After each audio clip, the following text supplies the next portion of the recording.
A philosophy professor once walked into his classroom carrying a large, empty jar and a few simple objects. He set the jar on the table, picked up some big rocks and placed them carefully inside. When the jar was full, he looked up and asked, "Is the jar full?" The students glanced at each other and nodded. It looked full enough. The professor then picked up a handful of pebbles.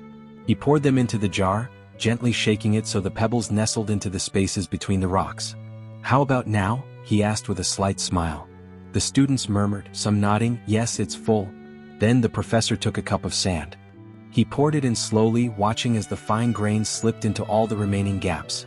After a moment he looked up. "Now?" he asked. The class chuckled.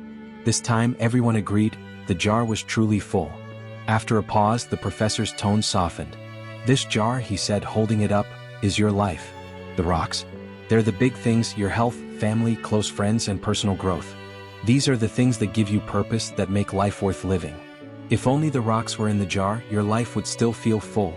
The students leaned in as he continued, "The pebbles, well, they're the things that matter but aren't essential. Your job, your hobbies, your friendships. They fit around the rocks, adding more to life, but they're not what life is built on." "And the sand?" He lifted the cup that had held the sand. "The sand is everything else. Small tasks, errands, social media, entertainment. These are the fillers, the things we do to pass time or relax. They don't define life." One student raised a hand, "So, if we start with the sand?" "Exactly," the professor interrupted, nodding. "If we fill our lives with sand first, we won't have room for the rocks or even the pebbles. Life only holds so much. If we spend it on the small stuff, we miss the big things that really matter." The room was quiet as the students took in his words. It was a simple metaphor, but the lesson felt profound. "Prioritize your rocks," the professor added softly. "They're what keep you grounded.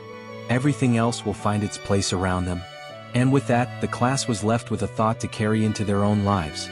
Start with what matters most and let the rest fill in around it.